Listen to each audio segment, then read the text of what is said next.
This is the BBC World Service, where The Essential brings you extracts from some of our most thought-provoking programmes. Really makes you think. We have to be guided by the facts, not fear. Until we understand what that means, we haven't really understood anything. The BBC's global exchange of ideas. What's shared on social media wasn't just the news. Why do we do the things we do? More from all those corners of the world later in the programme. Today, it's The Essential Trending, the programme that asks what stories the world is sharing.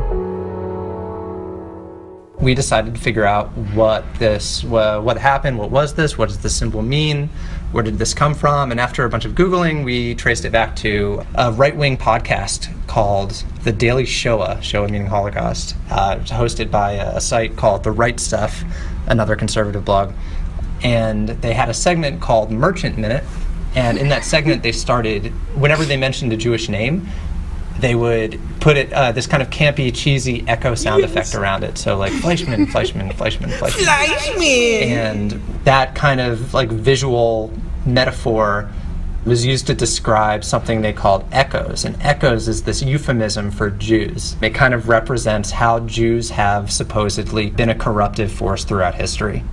Okay, I'm going to pause the tape there, Emma, because I want to play you a clip from that incredibly racist podcast. No way. So you can hear exactly what Cooper's talking about. Oh shit, fam.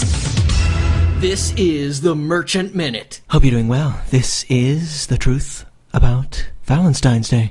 American Greetings Corporation, a greeting card company, was founded in 1906 by Polish immigrant Jacob Sapirstein. L Brands Incorporated was founded by Bella Kabakov and her husband Harry Wexner.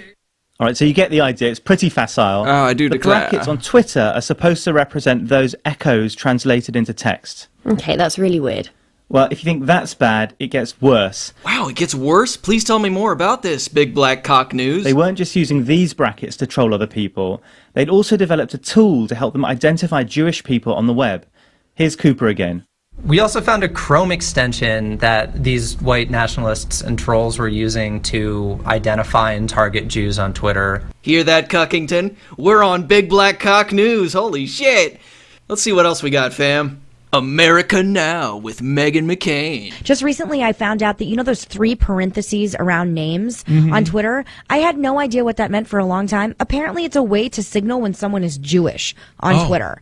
That is crazy. Oh my God. That is bat you know what. So it's almost like it's fascinating to like have a real live racist from from the 70s. It is fascinating. I always decide if someone's Jewish on Twitter if they have great one-liners. I said that's you're too smart not to be Jewish. Please give me a raise, Jews. I said nice things about you on the radio.